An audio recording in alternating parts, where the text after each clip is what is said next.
There is a quote that circulates widely in feminist circles. Well-behaved women seldom make history.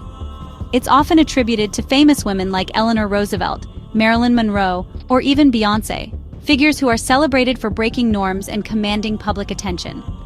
But the quote actually comes from historian Laurel Thatcher Ulrich, a Pulitzer Prize-winning scholar and Harvard professor. It originally appeared in a 1976 academic article about Puritan funeral sermons, a far cry from red carpets and protest signs. Ulrich's work often focuses on the lives of ordinary women, midwives, mothers, community builders, whose stories have long been neglected by mainstream history.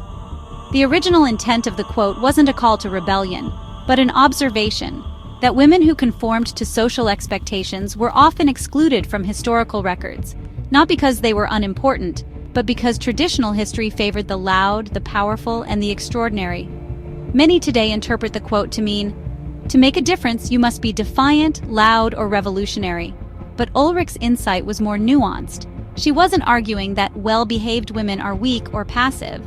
Rather, she emphasized that these women, through quiet, consistent acts, raising families, maintaining communities, caring for the sick, shaped history in profound but often invisible ways.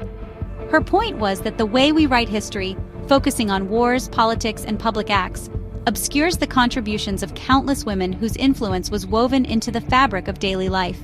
By saying well-behaved women seldom make history, Ulrich wasn't criticizing their behavior, she was challenging the criteria by which we remember people.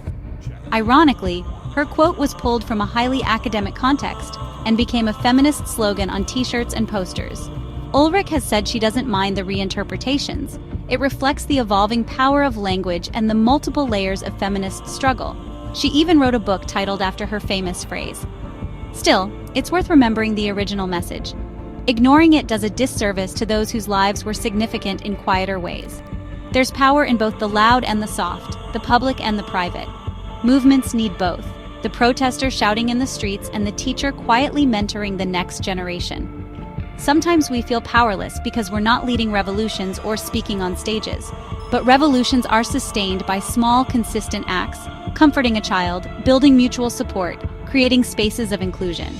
These aren't signs of passivity. They're acts of care, resilience, and transformation. When we recognize and uplift all forms of contribution, we reclaim a broader, truer definition of history. Because history is not just made by the bold, but also by the many who persist quietly, every day.